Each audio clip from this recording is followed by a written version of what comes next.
Hola, ¿cómo les va? Bueno, en la clase de hoy vamos a hablar de dos temáticas que tienen que ver con la posmodernidad. Todos los movimientos y escuelas que estuvimos viendo hasta el momento se desarrollaron bajo el paradigma del proyecto moderno, como ya hemos hablado largo y tendido, y nos faltaba entonces esta segunda parte que, bueno, se empieza a poner de manifiesto más fuertemente en la segunda mitad del siglo XX y va a ser esta idea de la posmodernidad, ¿no? Y que es de alguna manera una respuesta a estos grandes valores que presenta el proyecto moderno, ¿no? Que parecían eternos, irrenunciables, totalmente atemporales y objetivos, y que de alguna manera la posmodernidad viene a cuestionar a la luz de los nuevos tiempos y también como una especie de reflexión posterior a lo que es la Segunda Guerra Mundial, ¿no? Y hacia dónde ha llevado de alguna manera una racionalización extrema en todas las esferas de la vida y un proyecto que de alguna manera eh, no dio total respuesta a las necesidades sociales y empieza a aparecer entonces un nuevo camino, ¿no? Que es el que proponen las ideas y las formas propias de la posmodernidad. Para eso vamos a hablar básicamente de dos esferas, una esfera que es la esfera comunista, en el caso del cartel polaco, y una que tiene que ver más con un fenómeno propio de Occidente, como lo es el arte pop y el movimiento hippie, que de alguna manera uno dialoga y el otro pone en crisis lo que es el capitalismo en americano, en Estados Unidos, el Reino Unido y Francia también, ¿no? Entonces, bueno, arranquemos entonces por todo lo que tiene que ver con hippismo, arte pop y la comunicación de masas. Al hablar un poco del contexto histórico, de lo que vamos a hablar es de un proceso que se había iniciado, que es la segunda ola del feminismo, ¿no? Y vamos a ver cómo, además de ser una manifestación en términos de los culturales, también van a haber ciertos desarrollos que tienen que ver con la técnica y también con la moda, que dan cuenta de el nuevo lugar que la mujer pretende tener en esta sociedad, ¿no?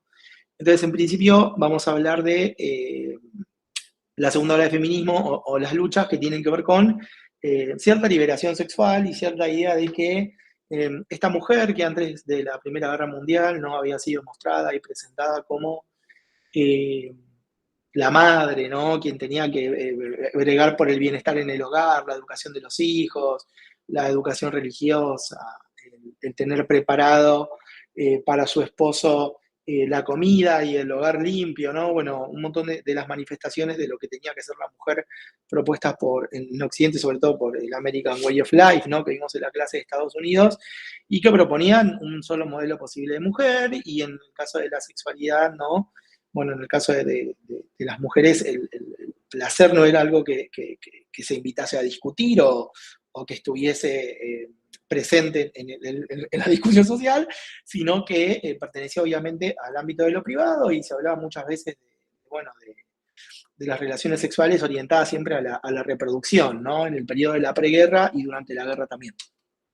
En ese sentido, entonces, vemos una nueva mujer que emerge después de la Segunda Guerra Mundial, que como ustedes saben, había tomado lugares de relevancia y de cierto protagonismo y de responsabilidad durante la guerra para mantener en funcionamiento las diferentes naciones que participaron de este proceso.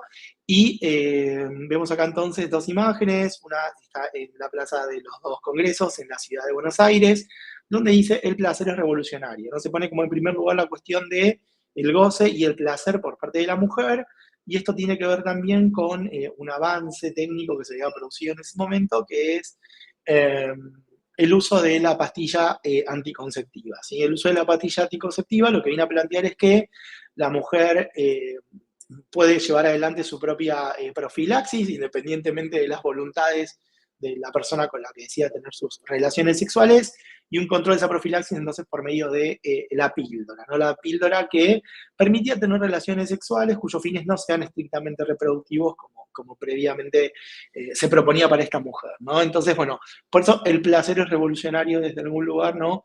Una mujer reivindicando su derecho a gozar, igual que el hombre de su sexualidad con los mismos niveles de libertad que a ellos les estaban permitidos y que hasta el momento a ellas no, o que estaban mal vistos socialmente, ¿no?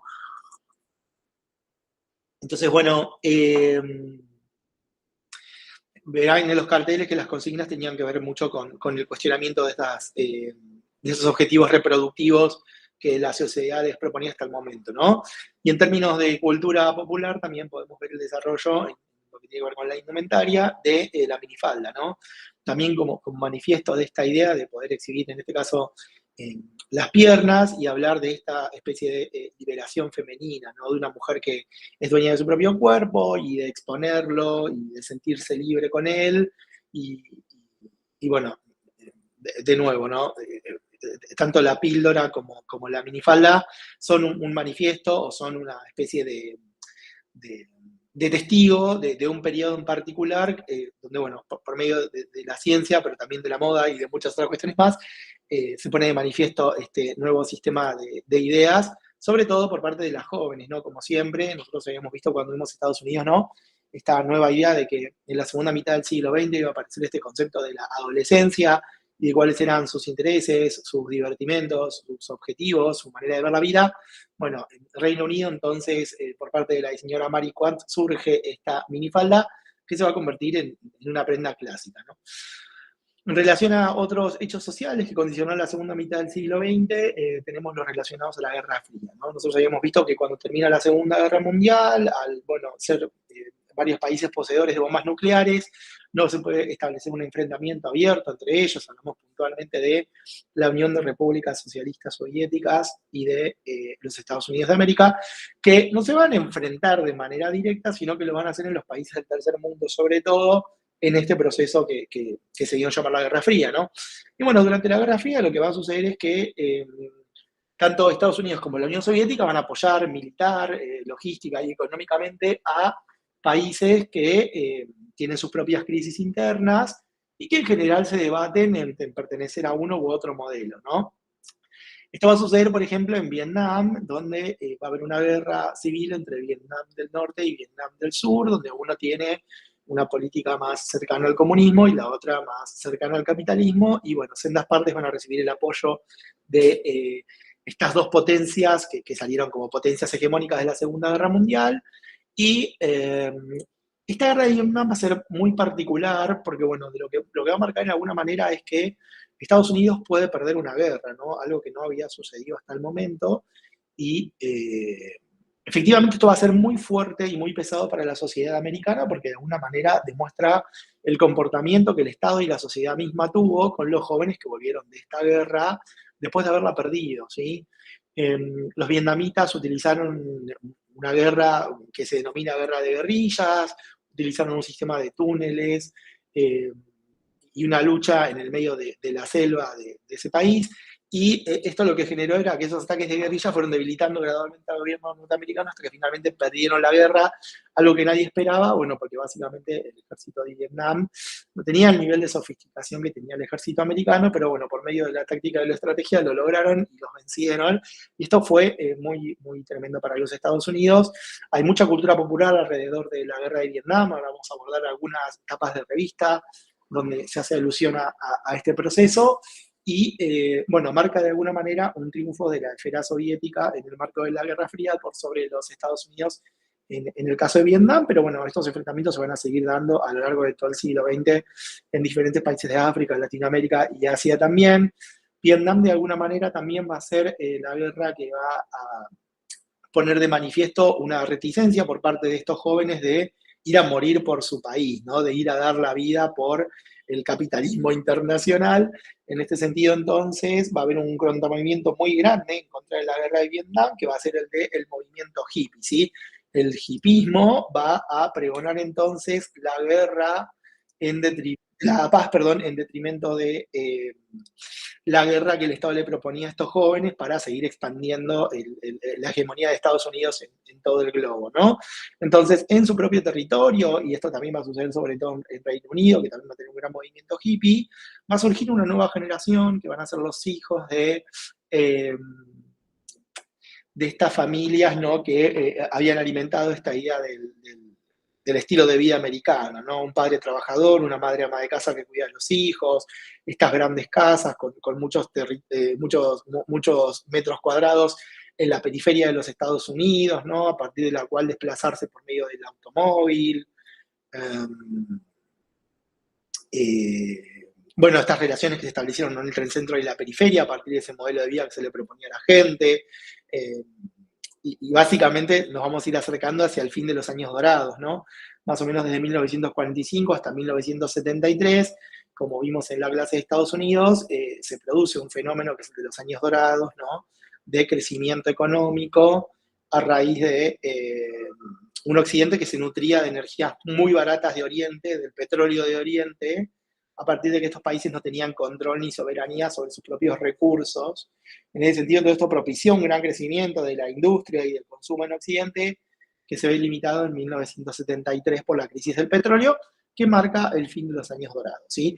Estos jóvenes, en el periodo de los años dorados, ¿no?, incluso en los años 60, empiezan ya a mostrar cierta reticencia al modelo de vida que le proponen sus padres, ¿no?, que básicamente es, bueno, casarse, tener muchos hijos, irse a vivir a los suburbios, ¿no?, ir a trabajar todos los días a una oficina, o a donde sea. En este caso, ¿no?, hay como una revolución que tiene que ver con jóvenes que, bueno, ven la vida desde otro lugar, ¿no? Pregonan lo que es el sexo libre, utilizan drogas para usos recreativos y de alguna manera se niegan al sistema de vida que habían adoptado sus padres, ¿no? Y a todas estas exigencias y a la competencia y a la ambición y al diferencial por medio del consumo de ciertos productos o servicios.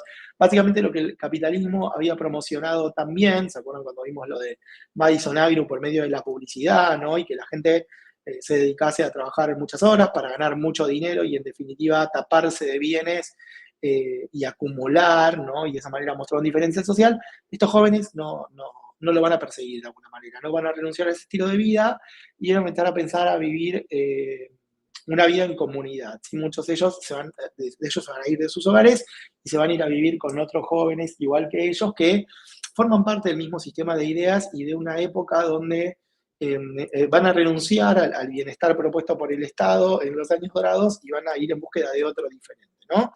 Entonces ahí tenemos básicamente dos modelos de vida, uno propuesto por el Estado y otro generado por esta juventud. El Estado proponía la figura del yuppie, así lo van a llamar, que era este joven, ¿no?, corporativista que se calzaba el saco y la corbata y que iba a competir por poder y por dinero a las grandes corporaciones americanas, ¿no? Digamos que de alguna manera seguía el modelo que le habían planteado sus padres, ¿no? Estudiaba en la universidad y bueno, el objetivo estaba entonces, ¿no?, en lucrar y en tener un posicionamiento social por medio de esa competencia. Y estos hippies que de alguna manera abandonaban esa propuesta y establecieron un sistema de vida en paralelo y viviendo todos juntos, utilizando recursos en común, ¿sí? Criando a sus hijos también de manera colectiva. Bueno, hubo muchos proyectos en los 60 y los 70 que de alguna manera marcaron la nueva mirada del mundo que tenía esta nueva generación, ¿no? Y en ese sentido, bueno, en términos de diseño, el movimiento hippie también va a traer algunas formas muy propias de la posmodernidad que tienen que ver con generar símbolos, como el símbolo de la paz que se ve ahí en esa camioneta, en esa van, y que de alguna manera marcan hitos en lo que es la comunicación visual, pero todo sobre todo es muy interesante verlo desde los lenguajes gráficos que utilizan, que tienen que ver con un lenguaje artesanal, ¿no? No piensan en la reproducción masiva, en este caso los hippies no están pensando en una estandarización, como habíamos visto que el diseño gráfico moderno de alguna manera empieza a buscar, no buscan claridad, ¿no? Sino que vuelve a hacerse presente algo que nosotros habíamos visto en los movimientos de la vanguardia, ¿no? Que tiene que ver con la subjetividad, con la expresión, ¿no? Con poder contar algo, con poder expresarse y con hacerlo desde la particularidad en términos de diseño gráfico, sino en términos de la universalización, ¿no? Por eso muchos de los medios que ellos utilizan se parecen más a los propios de las artes que a los que el diseño había tomado como propios en el marco del proyecto moderno, ¿sí? Entonces, bueno, eso se ve tanto en todo el sistema de objetos que ellos van a utilizar, entre ellos la indumentaria, ¿no? Lo que podemos ver en la foto de la derecha es a jóvenes que empiezan a utilizar ropa que no sale nueva en el mercado y no la van a comprar en una tienda, sino que es ropa usada, ¿no? Ropas de mercado de pulgas, ropa que encuentran por ahí y que utilizan entonces para generar sus propios vestuarios totalmente diferentes a lo que las formas de la moda del periodo venían proponiendo, ¿sí? Así que bueno, de alguna manera esto surge como una cultura underground, con una cultura en paralelo a lo que pregonaban las agencias de publicidad, y como ya sabemos, en algún momento la publicidad también se va a apropiar de ellos y va a empezar a hablar como desde esta nueva idiosincrasia propia de los hippies que fue muy absorbida por el público joven. Entonces, de alguna manera van a copiar sus formas y su manera de hablar para, por medio del mercado, vender productos y servicios a estos jóvenes que renegaban del capitalismo que ejercían sus padres, de alguna manera van a ser asimilados por el sistema también, ¿no? Y el hippismo también es algo que es muy recordado, sobre todo en lo que es la música. Ven acá un listado de algunos grupos que representan los mensajes, las canciones y la mirada del mundo que tenían estos jóvenes. Algunos son artistas que se expresan por medio de la literatura, como en el caso de los beatniks, ¿no? Allen Ginsberg o Jacques Kerouac, o bueno, básicamente los que forman parte del movimiento beatnik en los Estados Unidos de América, y también muchos artistas musicales, ¿no? Los Rolling Stones, los Beatles, bueno, The Who, The Doors, un montón de bandas que, bueno, que forman parte de la cultura, bueno, Fleetwood Mac, Led Zeppelin, un montón de bandas que forman parte de la cultura propia de la época y que van a ser los partícipes de los grandes festivales del hipismo, ¿no? Bueno, donde se va a ver esto, ¿no? El sexo grupal, el uso de drogas recreativas, el nudismo, bueno, nada, todas cuestiones que tienen que ver con, con, con la cultura hippie en estos festivales de música. Vamos a ver un testimonio, ¿no? De efectivamente cuáles son las ideas y mensajes, ¿no? Eh, Vemos también otro proceso muy importante que se da en el 68, ya acercándonos al fin de los años dorados, y que tiene que ver con, bueno, una sociedad que eh, generó cierto elitismo, ¿no? Sobre todo en lugares como Francia. Vemos aquí una manifestación en el marco del movimiento revolucionario del Mayo francés. A fines de los años dorados vamos a ver varias acciones, como por ejemplo la Primavera de Praga o este Mayo francés mismo, que alrededor del mundo de alguna manera lo que empiezan a hacer es a denunciar y a poner en evidencia la disconformidad de los jóvenes en relación a cuáles son las políticas que los gobiernos están llevando adelante, ¿no? En el caso de Francia, se van a mirar con una mirada negativa el colonialismo tradicional que tiene Francia sobre África y sobre Asia, en este periodo sobre todo, ¿no? Cómo hay ciudadanos de primera y ciudadanos de segunda, cómo hay una élite que accede a la más alta educación a nivel internacional, pero los hijos de los obreros no pueden acceder a esa educación, ¿no?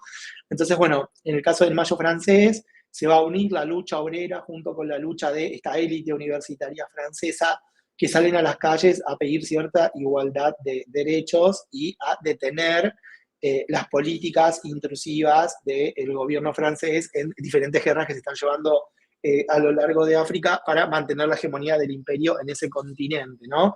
Entonces, bueno, estos jóvenes, al igual que los americanos, rechazaban de alguna manera la cultura en la que los habían criado sus padres. Estos jóvenes franceses van a poner en evidencia la desigualdad de un sistema que no se presenta a sí mismo como fraternal, liberal e igualitario, ¿no? Estos principios de la Revolución Francesa van a ser puestos en crisis por los jóvenes, que habla de una libertad falsa, una igualdad falsa y, en definitiva, gobiernos que se nutren con la sangre de países que invaden, ¿no? Y cuyos recursos utilizan. Así que, bueno, en este sentido, algunas consignas del mayo del 68 van a ser: seamos realistas, pidamos lo imposible, prohibido prohibir, nosotros somos el poder, hagamos el amor y no la guerra, también frase muy tomada por el movimiento hippie a nivel internacional, la imaginación al poder, y en este caso el diseño gráfico va a tener un lugar protagónico porque todas estas consignas, además de gritarlas en la calle, las van a poner de manifiesto por medio de la producción de carteles a nivel masivo que van a empapelar las ciudades francesas desde las cuales se inician estas revueltas universitarias, ¿sí?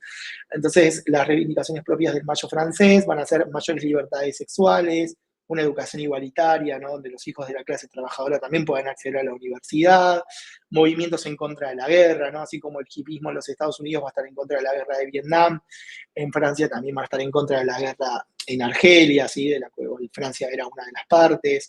Se van a generar también movimientos que tienen que ver con reivindicaciones propias del feminismo, ¿no? Muy coherentemente enmarcado en este movimiento y cuestiones que tienen que ver con la ecología, ¿no? Y con lo que todo el sistema capitalista produce y se quita responsabilidad a la hora de hacer un seguimiento de esos residuos y la contaminación que generan y el abandono que hay por parte del Estado, en un Estado que ellos interpretan que está siendo de alguna manera controlado por estas grandes empresas y todos los grandes valores franceses que pregonan no son reales al fin y al cabo, ¿no? Entonces una crítica desde su propia juventud. En Estados Unidos emerge un gran artista y en el Reino Unido también, que es Andy Warhol. Andy Warhol mejor dicho, va a generar un montón de exposiciones artísticas donde va a tomar objetos de uso cotidiano que uno puede encontrar, por ejemplo, en la góndola de un supermercado, como este jabón, ¿sí? Y este jabón, el jabón brillo, de alguna manera es expuesto en galerías como si se tratase de una obra de arte, ¿no? Entonces Warhol de alguna manera lo que va a plantear es traer al foco la cuestión de las masas y los objetos de consumo que forman parte de nuestra cultura y los eleva a la categoría de obra de arte, ¿sí? De alguna manera muy parecido a lo que hace Duchamp en algún momento, ¿no? Cuando vimos el dadaísmo, es poner en crisis a su propia sociedad, ¿no? Él habla de una sociedad que es totalmente capitalista, que no es una sociedad de piezas únicas, sino que es una sociedad de reproducción de piezas industriales y de productos comerciales, por lo cual él habla de que este arte también adquiere este carácter de reproducción masiva y pierde el valor de la unicidad de la obra de arte, ¿no? Entonces, por eso, los mismos objetos que uno puede encontrar en una góndola de supermercado, como una lata de sopa Campbell o una caja de jabón en polvo, se exponen en galerías como la obra de arte en sí misma. De alguna manera, el pop art de Andy Warhol va a mostrar o va a ser una mirada muy propia de su época, ¿sí? Rompiendo con algunos parámetros que eran atemporales ya para ese momento donde Warhol presenta este tipo de producción, ¿no? Acá vemos una de sus obras más famosas. Él va a trabajar sobre todo con la técnica de la serigrafía, que la mayoría de ustedes ya lo deben conocer, ¿no? Es una reproducción de imágenes que es relativamente económica, eh, tiene una gran durabilidad, mantiene muy bien las condiciones de color de la pieza y permite por medio de la imprimación de yablones poder reproducir por cada uno de los yablones un color y de esa manera generar imágenes eh, que sean de diversos colores, ¿no? Eh, así que bueno, en ese sentido, él va a utilizar esta técnica para reproducir masivamente y va a presentar las piezas entonces también de esta misma manera, ¿no? Va a ser muy reconocido actualmente por los retratos que llevó adelante, tiene retratos muy conocidos como el retrato de Mao o el retrato de Marilyn Monroe, ¿sí? Estas reproducciones, bueno, Mick Jagger, estas reproducciones entonces de serigrafía de Warhol, lo que van a hacer es, de alguna manera, mostrar esa multiplicidad y esa masividad de lo que es la nueva sociedad americana, ¿no? Bueno, algunas características de la gráfica posmoderna de los 60 y los 70 va a ser que va a haber una gráfica mainstream y comercial y otra gráfica que va a ser de protesta y de contracultura. Y lo que va a pasar en los 60 y los 70 es que se va a establecer un diálogo entre ambas, ¿sí? Eh, Estos jóvenes que trabajaban en la publicidad, ¿no? Que habían elegido el camino de ganar dinero y de hacer grandes negocios, de alguna manera estaban muy atentos a lo que producían los otros jóvenes que estaban en el underground generando otro tipo de propuestas y se produce entonces un diálogo entre las dos posturas que va a sacar adelante una serie de producciones que van a caracterizar el periodo, ¿sí? Otra característica de la gráfica de los 60 y los 70 es la fotografía profesional. Nosotros habíamos hablado de una primera parte del siglo XX, que mantenía una lógica del siglo XIX, que era la reproducción de la ilustración en las tapas de revistas y de los periódicos, ¿no? Donde había artistas consagrados, ¿se acuerdan? Casandre, Fortunato de Pero, ¿no? Que generaban ilustraciones para tapas de las grandes revistas de moda. Lo que va a pasar en la segunda mitad del siglo XX es que sobre todo se va imponiendo la fotografía y esto tiene que ver con que se desarrolla tecnología gráfica, como por ejemplo la impresión offset, para poder reproducir a cuatro colores y por medio de la cuatricromía la fotografía a color, ¿sí? Entonces esto lo que va a traer es un reemplazo de esta tapa ilustrada histórica que solían tener las revistas y los periódicos por una tapa más bien fotográfica, ¿sí? Y algo que va a caracterizar un sistema totalmente agotado de las publicaciones editoriales va a ser la utilización del humor y la ironía en muchas de estas tapas de publicaciones de nicho, como se puede ver ahí en el caso de la revista Esquire, ¿sí? En el caso de la revista Vogue, lo que se puede ver es eh, una fotografía de Irving Penn que de alguna manera empieza a marcar los lineamientos de lo que es el estilo y la elegancia para el siglo XX por medio de esta fotografía de moda de altísimo nivel que sigue manteniéndose vigente de alguna manera en lo que es el rubro de fotografía de moda, ¿sí? Otra característica va a ser diseñadores artistas que tienen un estilo propio, ¿no? ¿Qué queremos decir con esto? Queremos decir que en el movimiento moderno, cuando vimos, por ejemplo, la escuela de Ulm o la escuela suiza, había una ambición de que no apareciese ningún tipo de rasgo ni de personalidad de quien llevaba adelante la obra, sino poner en evidencia la participación de un movimiento mucho más macro y mucho más universal y objetivo, ¿no? Entonces esas piezas ponían el foco en lo que tenía que ver con la información y la comunicación y la claridad, ¿no? Y la legibilidad, pero dejaban de lado lo que tenía que ver con el artista, ¿no? Y su identidad y su búsqueda. En este caso, la posmodernidad va a habilitar el espacio para que los diseñadores se acerquen más al ámbito de lo artístico, ¿no? Y empiecen a dejar su propio sello y sus propios rasgos en la producción gráfica, ¿sí? ¿Qué queremos decir con esto? Queremos decir que va a haber nombres propios en el diseño gráfico en los 60 y los 70, como en este caso el de Milton Glaser, que es quien lleva adelante ese póster de Bob Dylan, ¿no? Que es un póster ícono del movimiento hippie, donde hay mucha subjetividad en la obra y de alguna manera empiezan a emerger las morfologías propias del movimiento hippie, ¿no? Ya entonces, no formas geométricas básicas y estrictas propias del movimiento de arte concreto, que nosotros vimos que utilizaba, por ejemplo, eh, bueno, la influencia bauhasiana, la escuela de Ulm y las escuelas suizas, ¿no? ¿Se acuerdan? Colores plenos, no hay línea gestual, utilizan geometrías básicas, utilizan tipografías sans serif totalmente estandarizadas. Bueno, todo esto desaparece, ¿no? La tipografía también empieza a ser más gestual, empieza a haber rasgos de línea muy diferentes, empieza a haber formas muy orgánicas. Todo esto va a dar cuenta entonces de una gráfica que va a funcionar muy bien durante el periodo del movimiento hippie. Y lo que ven a la derecha, al lado del cráter de Dylan de Milton Glaser, es ideogramas propios de la producción de Herb Lugalin, que es un diseñador que sobre todo va a llevar adelante su obra durante los 70. Y bueno, muy interesante, ¿no? Cómo la tipografía, a diferencia de las escuelas suizas, adquiere un carácter simbólico y comunicacional muy fuerte y no únicamente informativo, ¿no? Sino que trabaja de alguna manera dando cuenta de cierta expresión y cierta retórica visual, como por ejemplo en el logotipo que diseña para la revista Madre e Hijo, Mother and Child, donde se puede ver a el hijo, en este caso, como en una especie de útero, ¿no? De vientre que lo contiene, que sería esta O de la palabra madre, ¿no? Esta es un poco la retórica visual que va a utilizar el diseño gráfico, sobre todo en los Estados Unidos en este periodo, rompiendo los duros parámetros y cánones que le había ofrecido el movimiento moderno en las décadas anteriores, ¿sí?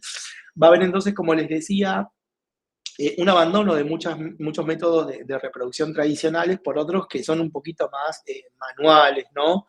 Entonces utilizan medios de impresión clásicos, en este caso, como por ejemplo la serigrafía, ya les digo, un método de impresión de bajísima complejidad y extremadamente económico para producir sobre todo artesanalmente.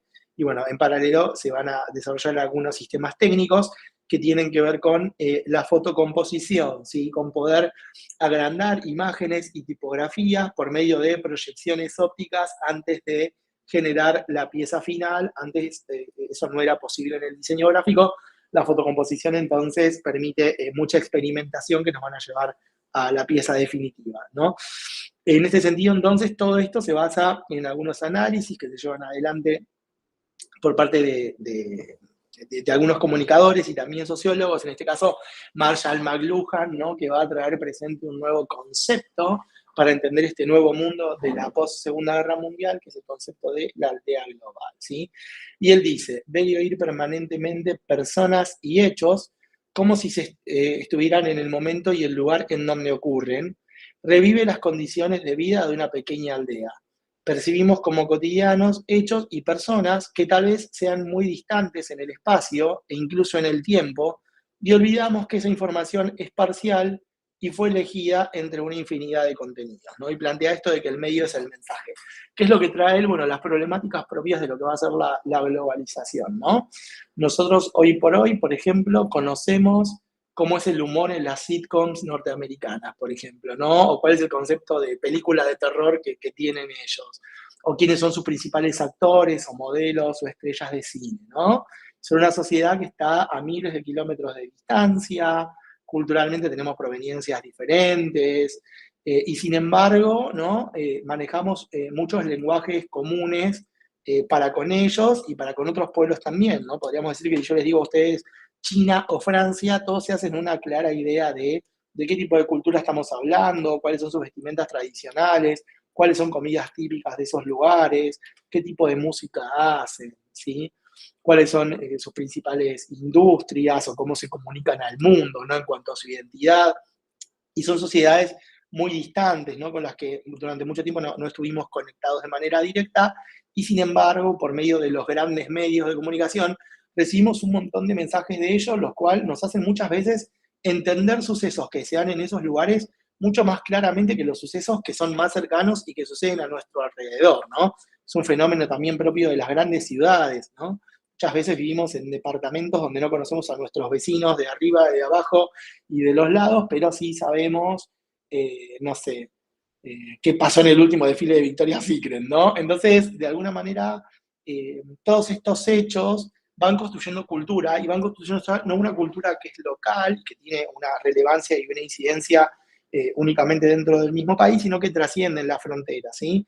Con lo cual nosotros hoy tenemos noticias de China, de Rusia, de los Estados Unidos, de Inglaterra, y podemos fascinarnos con sus estéticas, con sus libros, con sus trajes, ¿no? Y de alguna manera asimilarlos a nuestra cultura también, ¿no?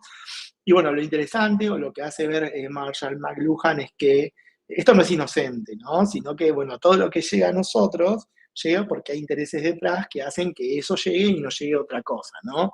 Eh, ¿Por qué ciertos tipos de cuerpos llegan entonces como una propuesta de cuerpos hegemónicos y otros no? Bueno, hay un interés de industrias atrás que fomentan, por ejemplo, cierto parámetro de belleza a nivel global, que lo que hace es motorizar ciertos negocios, ¿no? En detrimento de otros.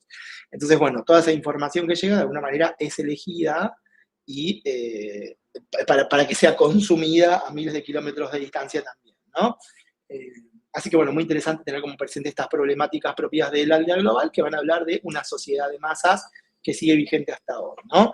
Entonces, en el periodo de los años 60 y 70 se van a crear diferentes estilos y van a tener varias influencias. Algunas influencias van a ser entonces la publicidad de la TV, ¿no? La TV lo que va a hacer en los años 60 es acercar a los lugares muchísimas imágenes, y estas imágenes ya desde niños entonces van ir formando nuestra psiquis y nuestra idea de lo que es el mundo y generando cierta empatía con ciertas narrativas y no con otras, ¿no? Esto es fundamental. Si lo quieren actualizar un poquito y llevarlo al hoy, hablamos también de TikTok o de Instagram, ¿no? ¿Cuáles son esas imágenes por las cuales nos vemos bombardeados y bombardeadas desde muy jóvenes y nos hacen generar criterios y miradas de la vida, ¿no? De lo que es bello, de lo que no lo es, de lo que es simpático, de lo que es gracioso, eh, de lo que conviene mostrar, ¿no? Y de lo que recompensamos cuando vemos o castigamos cuando no nos gusta algo, ¿no? Bueno, en definitiva, el lenguaje de las redes de alguna manera sube un poco más la apuesta porque emite una participación activa de quien está viendo, ¿no? La televisión de alguna forma había una curaduría del contenido, había una propuesta y se asumía que lo que estaba era lo que la gente quería ver, pero sin un feedback demasiado eficiente. En este caso, las redes sociales sí proveen un feedback inmediato, mucho más interesante en ese sentido, entonces, cómo se generan dinámicas de contenidos a partir de una respuesta inmediata del espectador, ¿no? Publicidad entonces de la TV y sumaría programación propia de los programas de TV también, donde, bueno, si ustedes miran las series de los años 50, ¿no? Van a poder ver cómo se reproducen ciertos modelos de familia y no otros tipos de familias que están totalmente ausentes y que en todo el territorio de los Estados Unidos también existían, ¿no? Digamos, estos hippies que vivían en comunidad, que cuidaban a sus hijos en conjunto, que nada, también eran modelos de familia, ¿no? Pero bueno, eran modelos de familia que no se veían reproducidos en la cultura o que no querían que se viesen porque la idea era mostrar la familia, bueno, papá y mamá, casa en los suburbios, un auto, un perrito y las vacaciones en la playa, ¿no? Entonces, de alguna manera, hay una elección de que eso sea lo que se reproduzca masivamente como único modelo posible, ¿no?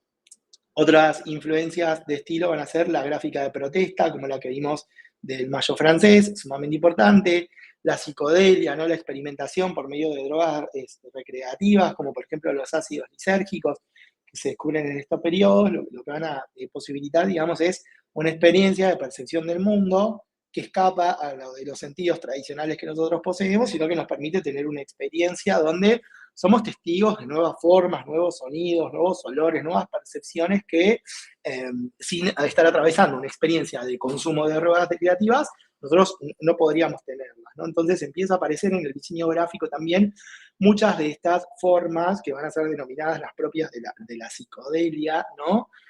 A partir de la experimentación de la realidad que tienen estos diseñadores, estos artistas, estos músicos que utilizan estas drogas recreativas, ¿no? Bueno, van a bajar entonces ese mundo que ven experimentando con esas drogas a la gráfica del periodo. Otra influencia va a ser el op art, que no es el pop art, sino que es el arte óptico. El op art, bueno, sobre todo es la figura de Víctor Vasarely, que es el más famoso artista de op art, de alguna manera va a trabajar también con cuestiones ópticas y generando ilusiones ópticas que van a poner también a prueba los sentidos, en este caso sin el consumo de drogas recreativas, y el cómic, ¿no? El cómic como algo muy propio de lo pop, que tiene que ver con un consumo popular, que en Estados Unidos se da muy tempranamente en la sociedad, que tiene un alcance de masas que es gigantesco, y que tiene también una estética muy propia, ¿no? Dada por el estilo de los artistas y también por los medios de reproducción donde se ve esa trama de medio punto en la imagen, ¿no? Muy característica del cómic americano, sobre todo, ¿no? Entonces, bueno, acá vemos la figura de Herb Lugalin y algunos de los trabajos que llevó adelante en las revistas que fue publicando. Lugalin va a ser un especialista sobre todo en lo que es tipografía y entonces va a traer de alguna manera la forma caligráfica para dar una especie de bocanada de aire fresco al estilo internacional, a lo que venía pasando a nivel global, ¿no? De la tipografía únicamente con fines informativos y funcionales. Acá va a adquirir también un carácter simbólico y ornamental esta tipografía en la producción de Lugalin, ¿no? Esta es una revista entonces especializada en diseño gráfico y va a ir mostrando diferentes desarrollos. Ahí se ve el logo, por ejemplo, de la cadena CBS, ¿sí? Y un montón de desarrollos que tienen que ver con qué es lo que está haciendo el diseño gráfico en el periodo, sobre todo en los Estados Unidos, ¿sí? Y bueno, acá tienen otras propuestas de ideogramas para otras revistas, como por ejemplo la revista Marriage, donde efectivamente las R se miran uno para el otro y tienen las patitas unidas, bueno, haciendo alusión a ese matrimonio, ¿no? Y uno de los más brillantes, que es el de Family, ¿no? Donde por medio de los puntos sobre las IES y otro agregado sobre la L, se marcan entonces estas imágenes de los padres y un niño como el ideario de la familia, ¿no? De esta publicación de Reader Digest. Entonces vemos el uso de la retórica visual hasta en el más mínimo elemento, como puede ser un título tipográfico, un monograma para una revista. Un logotipo. Y acá vemos, bueno, otro logotipo de una tipografía que crea él para su propia revista, que es la tipografía Avantgarde, que va a salir como tapa título de su revista Avantgarde. Van a aparecer algunas revistas que tienen que ver con, bueno, con una sociedad que ya no quiere estar oprimida, ya no quiere obedecer muchas de las reglas que le proponía su sistema y dedicarse únicamente al lucro y al trabajo. Y entre esas revistas va a aparecer entonces la revista Eros, ¿no? Que como su nombre lo indica, no va a hablar de muchas cuestiones que tienen que ver con cuestiones relativas al erotismo. También es un periodo donde aparecen revistas como Playboy, ¿no? Que también empiezan a construir narrativas alrededor de las imágenes de lo que es un soltero americano, ¿no? Del tipo que no elige buscarse una mujer de joven e irse a vivir con ella para tener una familia, sino que se mantiene soltero y entonces tiene un penthouse en una gran ciudad, como podría ser, por ejemplo, Nueva York, ¿no? Y le gusta la buena ropa, saber preparar cócteles, bueno, tiene buenos ingresos, le gusta salir en diferentes citas con diferentes señoritas constantemente. Bueno, en definitiva, la imagen, ¿no? del Playboy que va a traer la revista, y que de alguna manera, al ser una revista de nicho, va a fomentar también cierto tipo de consumo, ¿no? Por ejemplo, utensilios para preparar bebidas espirituosas, camas redondas, barras para tener en el interior del hogar, como si la casa fuese un mismo bar, lámparas muy llamativas, ¿no? Que generan un ambiente y una iluminación muy particular y de intimidad. En definitiva, va a haber toda una propuesta de consumo de diferentes arquitecturas, equipamientos de interiores y prácticas para por ejemplo, soltero, ¿no? Y como habíamos visto, en este periodo en Estados Unidos se produce como una explosión editorial donde cada revista de alguna manera va a ser ese lugar donde se ofrecen todos los productos para ir construyendo las narrativas de cada uno de estos individuos, ¿no? En el caso de Playboy, bueno, la del soltero. Acá vemos algunas producciones de Eros, donde, por ejemplo, se utiliza este lenguaje propio de la psicodelia para un reportaje, un fotoreportaje a Marilyn Monroe, ¿no? Que era uno de los íconos sexuales de ese periodo, ¿no? Entonces, bueno, aparece Marilyn desnuda, pero con la imagen totalmente retocada, así, hay como una especie de rasgo medio trash en la imagen, así como un poco grunge, el el lenguaje gráfico elegido, ¿no? Se trabaja también como con una especie de negativo, se utilizan colores fluorescentes en este fotoreportaje, ¿no? El flujo también es algo como muy propio que viene a traer la psicodelia también, ¿no? Entonces, de alguna manera, un lenguaje muy ayornado en la época para contar imágenes propias del erotismo, ¿no? Aquí otras imágenes intervenidas también de esta misma publicación. Y aquí algunas tapas que parecen tapas de disco, porque la revista tiene un formato cuadrado, que es la revista Avant-Garde, que significa vanguardia, publicada por Herb Lubalin, ¿no? Y bueno, vemos que algo muy característico de la posmodernidad era la utilización de lenguajes diversos, ¿no? Vemos que lo único que se mantiene es el logo de la revista, pero no se mantiene siempre con el mismo color, ni ubicado siempre en el mismo lugar, sino que de alguna manera dialoga con la propuesta propia de la edición, ¿sí? Y a veces se utilizan ilustraciones, a veces se utiliza un lenguaje de línea, a veces se utiliza un lenguaje de medios tonos, a veces la fotografía, ¿sí? Según el tipo de edición, va cambiando el lenguaje de la revista. Esto es algo que, por ejemplo, las revistas suizas o propias de la escuela de Ulm no se hubiesen permitido jamás, ¿no? Porque la publicación editorial tenía que mantener ciertas constantes que eran inamovibles, ¿no? En base a sus reglas constructivas. Bueno, en este caso hay mucha libertad en la posmodernidad para utilizar el lenguaje que uno tuviese a mano. También forma mucho parte del ideario del diseño gráfico que tienen los Estados Unidos per se, ¿no? Y bueno, esto también de hablar de una globalización y de un lenguaje internacional presenta también cierta idea de la multiculturalidad que va a ser muy explorado por algunas marcas, sobre todo en los Estados Unidos, ¿no? Y empiezan a aparecer, por ejemplo, campañas como esta, donde no tienes que ser judío para que te guste el pan Levi's, ¿no? Y en este sentido empiezan a aparecer diferentes etnias que dan cuenta de la diversidad que consume el producto, ¿no? Un producto que por ahí estaba antes ligado a una colectividad en particular y que se convierte en objeto de consumo a nivel global, ¿no? ¿Qué podemos decir de estas publicidades tan concretas? Bueno, varias cosas. Primero, que se utiliza en estas puntualmente es un altísimo nivel de síntesis, utilizan en este caso la misma tipografía para todo el anuncio, está muy pensado cuál va a ser el lema de la publicidad y la imagen y el texto trabajan en conjunto para generar una especie de anclaje que deje bien en claro el mensaje de alguna forma, ¿no? Y la manera de ilustrarlo, por supuesto, que es la fotografía, como ya decíamos, va a ser quien primere, sobre todo la producción de muchos de los afiches y de la producción editorial del periodo, ¿no? Se utiliza entonces la fotografía publicitaria para eh, llevar adelante estas piezas, ¿no?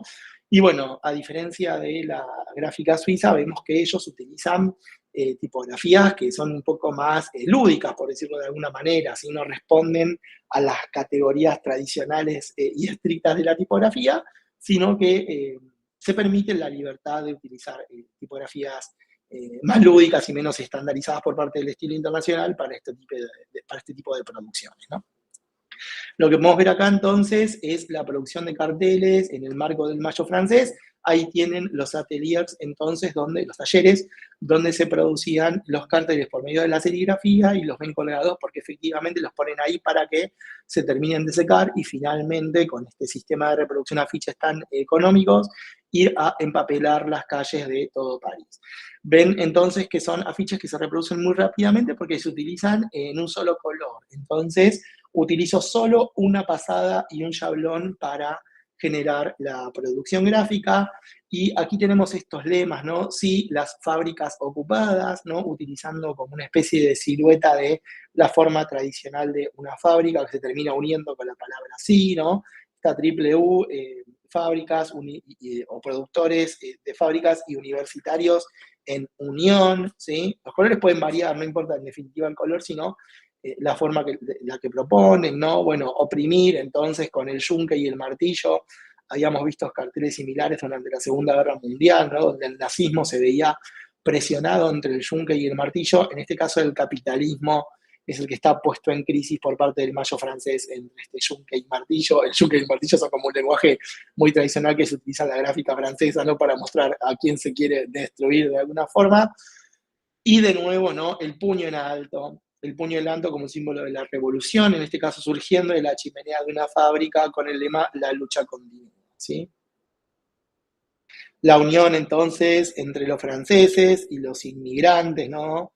Tanto de diferentes países como de las colonias que han sido colonias francesas, la unión de los trabajadores, ¿no? Y en el medio el burgués tratando de separar de alguna manera esa unión de los trabajadores, bueno, los sesgos de información, ¿no? E información libre.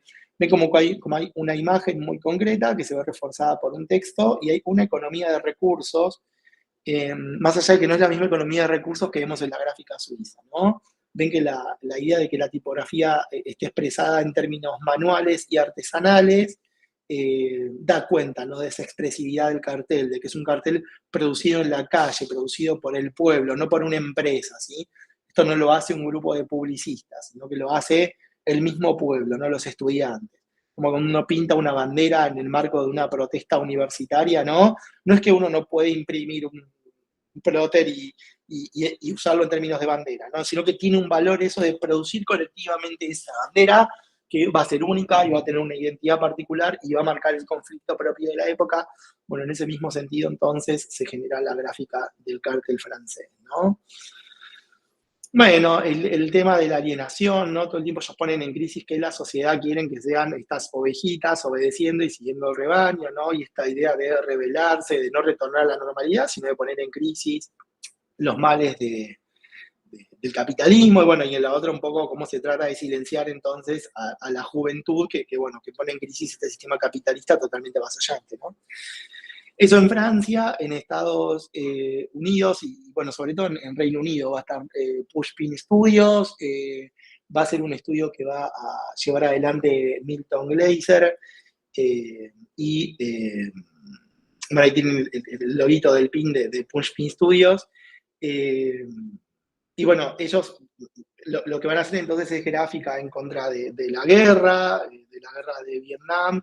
Muestran entonces ahí la figura del tío Sam, en cuya boca tienen entonces los bombarderos en la ciudad de Vietnam, ¿no? Y bueno, terminar con el mal aliento, ¿no? De este tío Sam que te invita a unirte a la guerra, que solo trae esta muerte y destrucción, ¿no? Ahí reproducido también con el sistema del grabado, ¿sí? Eh, bueno, este cartel tan famoso, ¿no? Que utilizaron Yoko Ono y Elton John de la guerra está terminada, si tú quieres, ¿no? War is over if you want, en pequeñito, ¿no? De alguna manera estas protestas, porque ellos dos eran militantes, ¿no? Por la paz y por la relevancia que tenían como artistas, como pareja, ¿no? Del jet set internacional, de alguna manera generaron muchas incomodidades y pusieron en crisis muchos de los valores, bueno, de sociedades que querían seguir mandando a sus hijos a la guerra para seguir adquiriendo recursos de otros países, ¿no? Y acá se ve a Bob Dylan, también con una gráfica de protesta presentada por Push Me Studio, donde vemos algunas características, como por ejemplo el eclecticismo, ¿no? ¿Se acuerdan cuando hemos hablado del eclecticismo? Que era la utilización de diferentes estilos, pero usado de manera simultánea en una sola pieza. Vemos entonces que acá hay muchas tipografías en un mismo cartel, y esto no es un error, sino que está usado de manera consciente, ¿no? Ellos van a ir a buscar gráfica del pasado que no responde a los principios del movimiento moderno, como lo es la gráfica victoriana, ¿sí? Se acuerdan que la gráfica victoriana era muy diversa, se utilizaban y se reutilizaban tipografías de diferentes familias para construir una página, ¿no? Había un horror al vacío, había mucha diversidad de color, no había como gran coherencia, sino que era como una explosión de un mensaje. Bueno, en este caso, el cartel va a decir, la guerra es un buen negocio, invierta a su hijo, ¿no? Básicamente, el negocio que hacen los países centrales cada vez que hacen la guerra, bueno, con la sangre de sus propios hijos, sus propios ciudadanos, ¿no? Es un cartel que de alguna manera lo que está haciendo es utilizar la ironía para denunciar una cuestión real y social que venía atravesando la sociedad americana, ¿no? Y acá, bueno, vemos diferentes logos llevados adelante por parte de Pushpin Studios y vemos entonces que el lenguaje cambia por completo, ¿no? Veníamos hablando de logotipos muy concretos, en positivo, negativo, con una clara diferenciación entonces entre el fondo y la figura, utilizando formas geométricas, ¿sí? Que fuesen pregnantes, que fuesen muy claros en su lectura. Lo que va a pasar entonces en los 60 y los 70 es que esa lógica, digamos, va a ir desapareciendo en estos estudios de vanguardia, ¿no? Y van a empezar a aparecer, bueno, los rasgos, los colores, las asimetrías, los diferentes valores de línea a la hora de proponer estos logotipos, ¿sí? Acá bien vemos tapas de libros propias de Pushpin Studios, ¿no? Para diferentes colecciones. Ven que sobre todo se ve una forma lúdica, una forma irregular, ¿no? Se utilizan muchísimas tipografías, no están anclados únicamente en una. Bueno, acá hay un video, que es el video de Yellow Submarine, que no lo voy a pasar porque me van a vetar el video, sino, pero busquen en YouTube el tráiler de la película Yellow Submarine de los Beatles y van a ver entonces una estética por parte del diseñador Alan Aldrich que muestra muy bien la estética del movimiento hippie, ¿no? Con ellos volando por el aire y trasladándose de un lugar al otro y fusionando una imagen con la otra. Bueno, en cinematografía esa es la estética que va a plantear esta película y con la que vamos a recordar muy bien el movimiento hippie. Acá tenemos dos revistas, una es la revista Life, ampliamente conocida, y la otra es la revista West, ¿sí? Es una revista feminista, ¿no? Y muy, muy progresista, que utilizan entonces estos lenguajes propios de la psicodelia, de la ilustración psicodélica para dar cuenta de problemáticas sociales que aparecen en las notas de tapa, ¿no? Hay la revista Time, ¿no? Que también toma entonces esa misma estética. De nuevo la revista West, en que habla mucho de los temas indígenas. Bueno, revista Oz, también otra revista feminista, ¿sí? Muy interesante ver la diversidad de lenguajes, ¿no? Que no se casaban con ninguno, sino que aparecían muchos diferentes, incluso de un número para el otro de la misma publicación, ¿no? Y también, sobre todo, la potencia y la explosión de la forma y del color que van a ser muy característicos de la gráfica del movimiento hippie y también del arte pop. Bueno, acá vemos una etapa de la revista Mises que lo que muestra, digamos, es un lenguaje muy propio de lo que es el cómic americano, como veíamos, va a ser una gran influencia para el periodo también. Bueno, hay una influencia también de algunos movimientos de vanguardia, como el movimiento dadaísta, ¿no? Acá hay una especie de gráfica que explica cómo hacer un poema dadaísta basado en el instructivo del dadaísta Tristan Tzara. Bueno, algunas tiendas por departamentos, como Bloomingdale, ¿no? Que muestran las novedades de temporada, también con prendas multicolores, ¿no?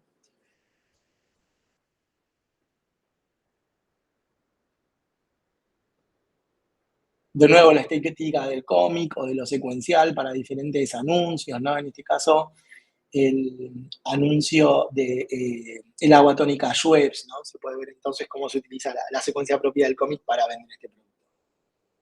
En cuanto a tipografía, también van a romper todas las reglas, ¿no? Vamos a volver a una instancia que parece la experimentación de la vanguardia, ¿no?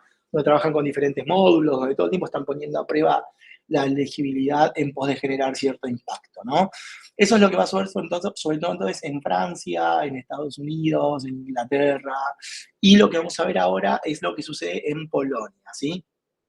La escuela polaca entonces va a ser un movimiento que se da sobre todo en la ciudad de Varsovia y que surge después de la Segunda Guerra Mundial con una Polonia totalmente destruida. ¿Sí? El 80% de la ciudad había quedado en ruinas después de los bombardeos nazis. Los nazis castigan por medio de este bombardeo a los polacos porque Polonia era un país ocupado y Varsovia genera muchos levantamientos en los guetos de judíos que había generado la dictadura nazi en ese lugar, y entonces el gobierno siempre responde con muchísima violencia a esos levantamientos. Cuando ven que están por perder la Segunda Guerra Mundial y pierden territorialmente Polonia, bombardean salvajemente la ciudad de Varsovia hasta dejarla reducida a esto que ustedes ven acá, ¿no? A escombros. Vemos entonces cómo, después de estar dominado por los nazis, los polacos quedan del lado de la Unión Soviética, cuando se produce la división del mundo, ¿no? Entre los países que van a quedar bajo la esfera soviética y la de los países liberales, capitalistas. Entonces, Stalin empieza a recibir críticas por parte de los polacos, ¿no? Porque los polacos dicen, bueno, nos liberamos de la dictadura de Hitler y ahora comienza la dictadura de Stalin, ¿no? No tenemos una independencia, este no es nuestro país, porque seguimos superditados a la política de un país externo que nos domina cultural, económicamente, militarmente, ¿sí? Entonces, lo que va a hacer Stalin es reconstruir todo el casco histórico de Varsovia en base a fotografías, planos, pinturas. Les va a hacer un regalo a los polacos entonces, que es volver a construir su capital, su ciudad capital, a la manera que la tenían antes de los bombardeos de Hitler, ¿sí? De alguna manera Stalin lo que quiere es ganarse a los polacos, porque como ustedes saben, la Segunda Guerra Mundial lo que marca es el inicio de la Guerra Fría y un debate entre los dos polos a nivel global que quieren mostrar cuál es el mejor nivel de vida y el mejor modelo de desarrollo para los países, ¿no? Entonces, además de las guerras que van a tener en el tercer mundo y del apoyo a las guerrillas, etcétera, etcétera, y lo que van a producir también es una idea de lugares que van a ser el ejemplo del modelo de desarrollo de esas naciones, ¿no? Uno es Berlín, ¿no? Ya lo vimos en la clase de Alemania, que Berlín se convierte como en ese lugar que está siendo visto por todo el mundo para ver cómo va a ser el desarrollo bajo una esfera comunista y una capitalista, y el otro va a ser Polonia, ¿sí? Entonces, Polonia de alguna manera se quiere, o se va a terminar convirtiendo en el estado embajador de Stalin para contar cómo el comunismo ofrece mejoras en el nivel de vida que son mejores que la del capitalismo, ¿no? Entonces les regala la reconstrucción de Varsovia como gesto de buena voluntad y de decirle básicamente, yo no soy lo mismo que Hitler, Hitler destruyó la ciudad y nosotros, con el financiamiento del plan Molotov, que es el plan Marshall ruso, vamos a reconstruir la ciudad capital, y efectivamente la reconstruye, ¿no? Polonia hoy está como si fuese una ciudad histórica, ¿no? Y en definitiva tiene muy pocos años ese centro histórico porque es todo nuevo, basado en los modelos originales que tenía antes de los bombardeos, ¿sí? Entonces ahí tienen exactamente el mismo lugar antes y después de la reconstrucción por parte de los rusos. Y además de reconstruir el casco histórico, como muestra del poder soviético en Polonia, va a mandar a construir un gran edificio que es un centro cultural y administrativo por parte del Estado ruso, que tiene una altura monumental, es visto desde cualquier punto de la ciudad y que va a formar parte de una serie de edificios que Stalin va a ubicar en diferentes lugares de la Unión Soviética, ¿no? En San Petersburgo, en Kiev, y en este caso en Varsovia, que van a ser las denominadas siete hermanas de Stalin, siete hermanas, porque van a ser siete torres que todas van a ser muy parecidas, casi una copia una de la otra, y van a ser ubicados en los grandes centros del comunismo a nivel global, ¿no? Entonces, de alguna manera, eh, Stalin les mostraba su buena voluntad, pero también por otro lado, por medio de la arquitectura como símbolo, ¿no? Estaba dejando en claro que ese territorio le pertenecía a la Unión de Repúblicas Socialistas Soviéticas y funcionaba como una especie de panóptico, ¿no? Como una especie de torre que puede verlo todo a su alrededor y que también puede ser vista desde cualquier lugar de la ciudad. De alguna manera, ahí la arquitectura monumental auspiciando, ¿no? En términos de simbólico y con la idea de control, ¿no? Y bueno, algo muy característico de la arquitectura, ¿no? De los años 40 y 50 para este tipo de edificios, donde también hay presencia en una base de un modelo clásico en cuanto a la arquitectura, ¿no? Con el tipo de columnas y frontones que generan, en vínculo con una construcción un poco más racionalista, ¿no? Que tenía que ver con la de los nuevos rascacielos, y se genera una mixtura entre una y la otra. Van a haber edificios similares a esto en la ciudad de Nueva York también, tiene que ver sobre todo con un clima de época, ¿no? Y de tratar de generar la estética que van a tener estos nuevos rascacielos que todavía nadie sabía muy bien cuál iba a ser, ¿no? Así que bueno, eso en relación a la arquitectura y a lo simbólico y a la reconstrucción de este nuevo urbanismo para los polacos. Lo que ven acá en esta foto entonces es algo muy propio del modelo comunista, ¿no? Donde el Estado se ocupa de distribuir los bienes que los ciudadanos necesitan consumir y no genera una especie de mercado de competencia entre las empresas, sino que el Estado es dueño de los medios de producción y se ocupa de que cada uno tiene lo que necesita. Esto lo que generaba era, bueno, largas filas para que cada ciudadano obtenga lo que le correspondía por parte del Estado, y sobre todo lo que genera también es un enorme mercado negro. ¿Qué es un mercado negro? Bueno, imagínense que el Estado a mí me daba 2 zapatos para utilizar durante el año. Y yo creía que necesitaba más que 2 pares de zapatos por año, ¿no? Entonces, lo que hacía era, con el dinero que yo ganaba en mi trabajo, comprar en el mercado negro ese tercer par de zapatos que no me correspondía por parte del Estado, pero que yo quería tener, ¿sí? Entonces, bueno, todos los países comunistas, además de las vías oficiales para hacerse de bienes y servicios, va a haber vías paralelas propias de este mercado negro que van a generar, bueno, un montón de prácticas en Oriente, algunas no santas, para hacerse con ciertas cosas, ¿no? Entonces, algo muy importante en el comunismo, que se va a ver en casi todos los países, y Polonia va a ser, digamos, la excepción, es la gráfica del realismo socialista, ¿sí? El realismo socialista es un sistema que va a adoptar en Stalin cuando muere Lenin y asume el poder Stalin. Stalin va a abandonar el constructivismo, que era la estética propia de la revolución, ¿no? Que había sido muy impulsada por Lenin. Empieza a perseguir a los artistas constructivistas y les pide que se conviertan en artistas propios del realismo socialista, ¿sí? El realismo socialista es algo muy característico de los 30, 40, 50, y que tiene que ver con la recuperación de la figura del líder, ¿sí? Por medio de una figuración, ¿no? Que es esta ilustración hiperrealista, donde vemos entonces la imagen del líder siempre dirigiendo al pueblo, ¿no? En este caso se ve en el cielo entonces un mapa de los dominios de la Unión Soviética, y lo que se puede ver debajo entonces es a la diversidad de ese pueblo, ¿no? La Unión Soviética tiene una particularidad, es que incluye muchas etnias y culturas diferentes bajo su ala, ¿sí? No hay una uniformidad de lo que son los soviéticos, sino que hay diferentes pueblos conviviendo bajo esa gran denominación que es la Unión Soviética. Se ven entonces una de las 7 hermanas en el fondo, ese edificio característico que representa la arquitectura que propone Stalin, ¿no? Para el nuevo régimen, y a él en un tamaño mucho mayor que el resto de las personas que están debajo, elevado sobre un atril, ¿no? Y con sus manos elevadas al cielo.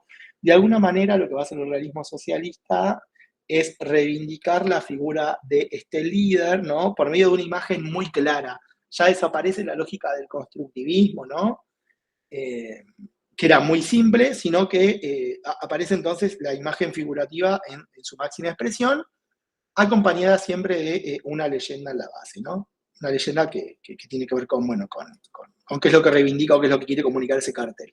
Y algo que van a recuperar también del periodo del zarismo tiene que ver con las alegorías, ¿sí? Las alegorías, lo que van a mostrar acá, en este caso, es a la madre Rusia. Así como Rusia no tiene un cuerpo, se lo van a dar por medio de la alegoría en la imagen de esta mujer, que está vestida de rojo, que es el color de la revolución, y que tiene cierta madurez, porque es la madre de todo el pueblo, ¿no? Y entonces, bueno, como los Estados Unidos tienen al tío Sam, ¿no? Eh, como metáfora de su propio país, los rusos van a tomar entonces esta imagen de la madre rusa y de la madre Rusia y lo van a comunicar por medio de la gráfica de ilustración hiperrealista. Acá vemos entonces otras figuras que recuperan al pueblo y al líder, en este caso aparecen diferentes banderas, ¿no? Bajo la esfera de la Unión Soviética, y sobre todo esta imagen del líder que aparecía en los hogares de todas estas familias rusas y en las plazas públicas y en los documentos oficiales, ¿sí? Se elevaba como si fuese el gobernante político, como si fuese una categoría de Dios, ¿sí? Aparecían las monedas en todo tipo de estampas, en banderas, en carteles, ¿sí? Como se puede ver aquí. Bueno, acá la utilización entonces del rojo exaltado por sobre todos los otros colores, ¿no? El pueblo mirando sonriente, la utilización de la figura de los niños y las mujeres, ¿no? Cerca del líder, muy utilizada hasta hoy en la política también, ¿no? El líder sonriente, bregando por los intereses de su propio pueblo, en este caso en la Plaza Roja de Moscú. ¿Qué va a pasar entonces con el afiche polaco, ¿no? ¿Y por qué es tan particular? Bueno, porque Polonia va a tener ciertas particularidades y ciertas libertades que no van a tener el resto de los países que están bajo la esfera comunista, ¿sí? Y esto tiene que ver con que Stalin no quería mostrarse en el panorama internacional como demasiado duro con Polonia después de todas las penurias que ellos habían pasado bajo la dictadura de Adolf Hitler. Entonces, Polonia va a tener cierta libertad para crear sus propias piezas de comunicación que no van a ser realizadas en el marco del realismo socialista, sino con una estética propia del cartel polaco. ¿Sí? Se va a generar una escuela entonces en Varsovia, que va a ser la escuela de cartel polaco y que va a estar dirigida por Henry Tomaszewski, que es este señor que ven aquí, y va a utilizar una lógica, tanto en términos formales como simbólicos, muy diferente a la del realismo socialista, que va de alguna manera a permear y a dejar ver muchos de los reclamos que esa sociedad tenía en contra del gobierno comunista del momento, pero de manera solapada, ¿no? Por medio entonces de estas figuras de la retórica visual, lo cual le permitía desarrollar ciertas ideas sin ser descubiertos de manera manifiesta por el régimen que se dedicaba en otros países a controlar absolutamente todo lo que aparecía. Bueno, en Polonia, en Polonia, perdón, eran un poquito más laxos a la hora de habilitar cierto tipo de comunicación con un carácter identitario y local, ¿no? Lo que dicen los textos que ustedes tenían para leer para esta clase es básicamente que Polonia era gris, la arquitectura soviética que se va a construir después también era muy gris, y el cartel entonces es ese único punto expresivo y de explosión de color que de alguna manera rompe con la estandarización de la arquitectura soviética, tan fría, tan extrema, tan funcionalista, que viene a proponer el ocupante en este caso, ¿no? Que es el comunismo.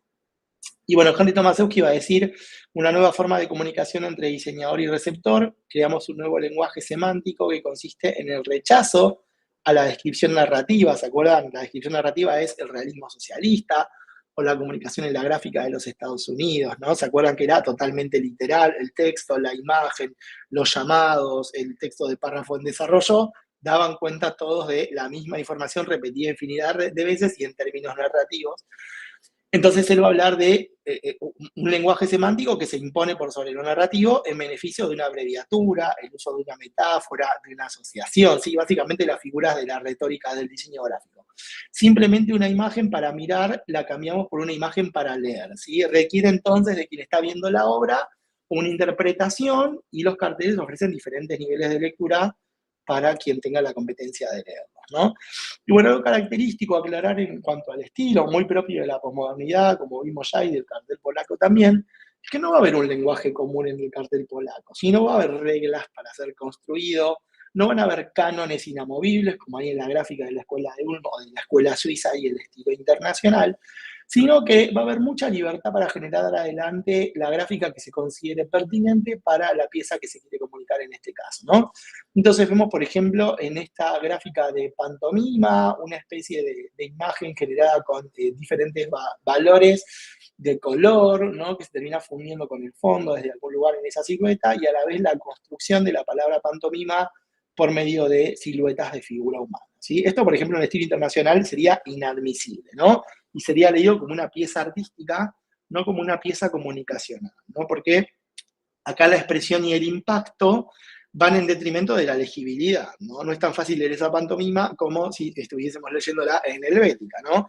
Entonces, para el diseñador suizo, la decisión sería elegir la tipografía más clara, para que el mensaje se preste lo menos posible a la confusión. Y para un diseñador posmoderno como los diseñadores polacos, en este caso lo más divertido es el arte y el juego que tiene la pieza, y tomarse el tiempo necesario para llevar adelante la interpretación. ¿Sí? No hay tampoco una ilusión ni un abordaje en términos de inmediatez, sino que hay algo que va a tener la posmodernidad en su diseño gráfico que tiene que ver mucho con el impacto y con el shock, ¿no? Que uno se detenga, analice y saque ciertas conclusiones que no están dadas en una primera instancia visual.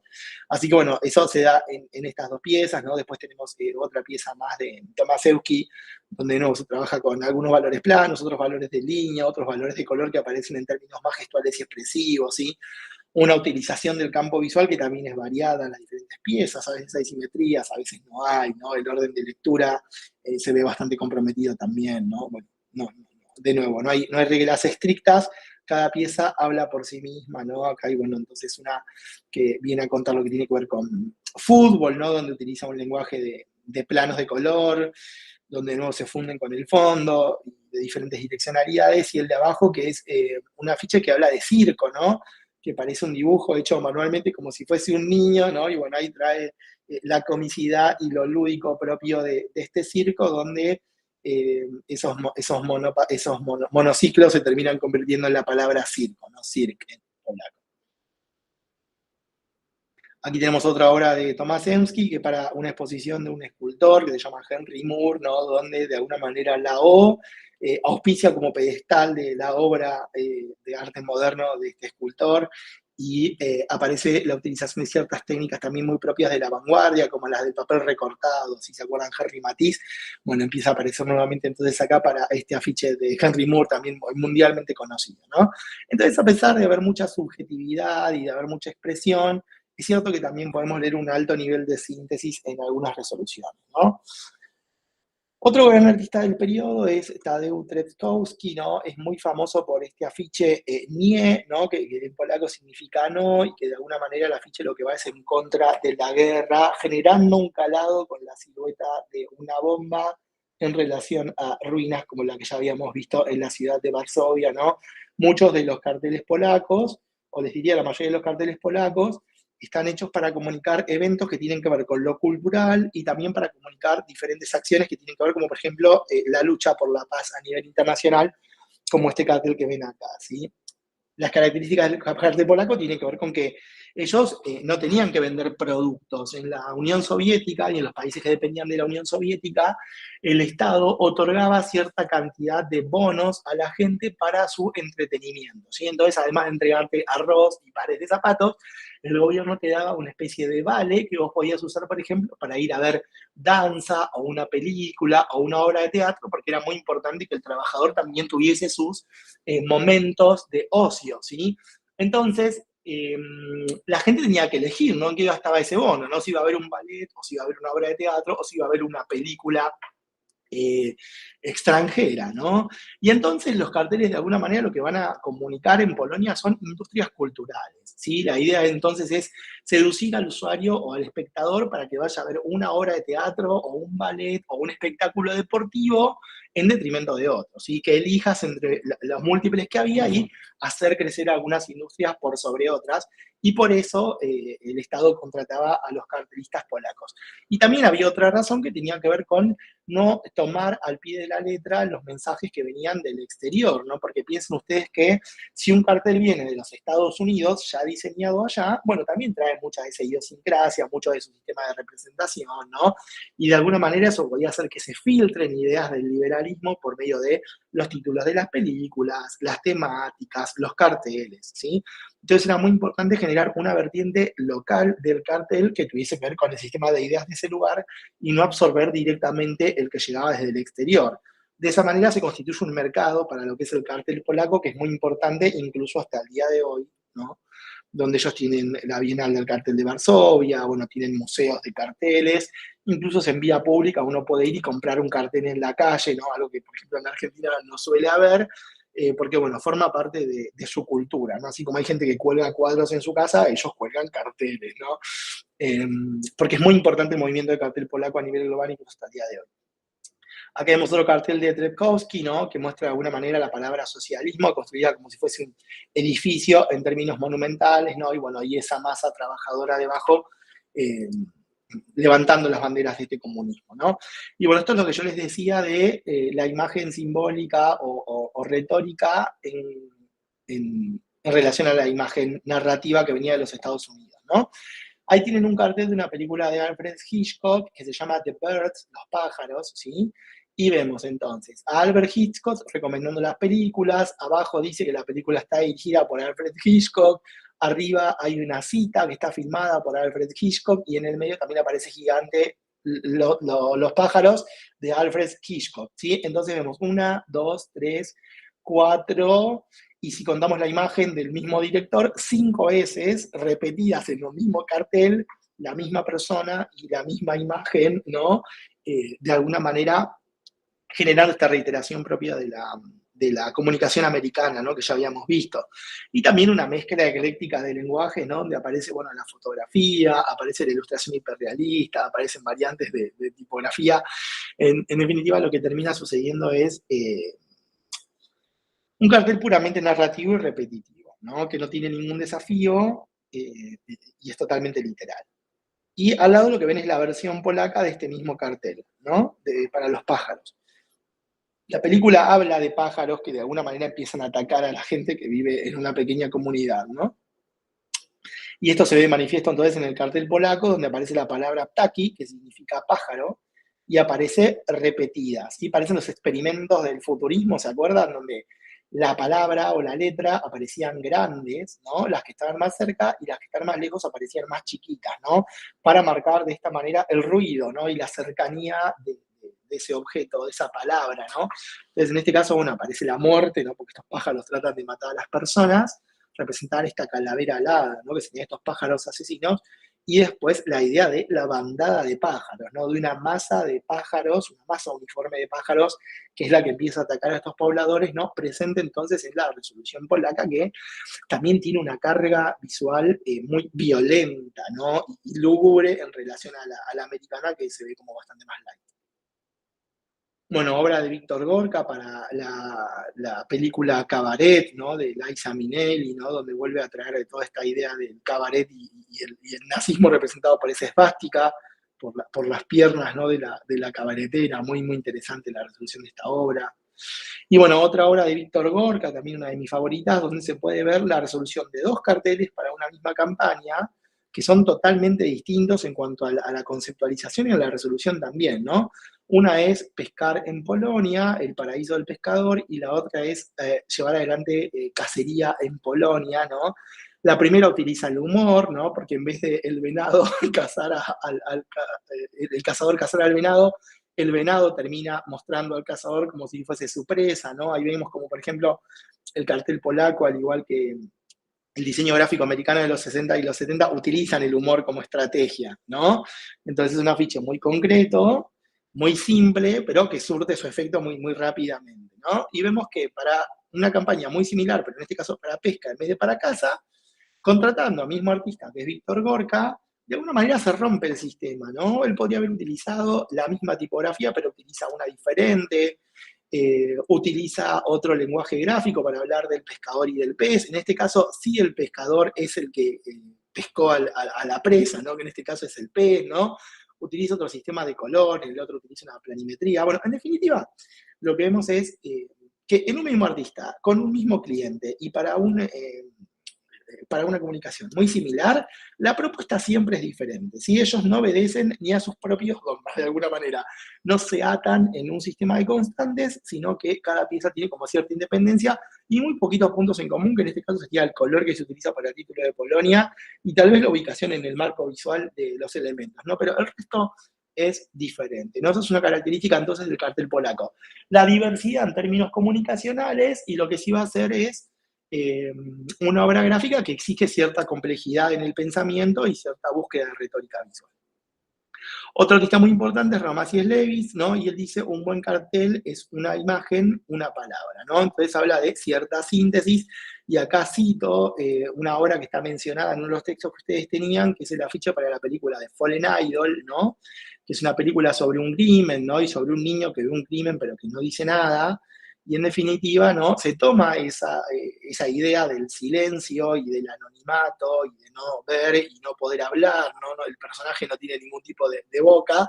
Y bueno, el texto nos dice, ¿no? Que también se toma de alguna manera la figura del ídolo y la figura monumental que presenta la imagen del líder soviético, ¿no? Esta imagen tallada en piedra del líder soviético como era Stalin. Y en este caso habla de cierto doble sentido que podía tener la obra, ¿no?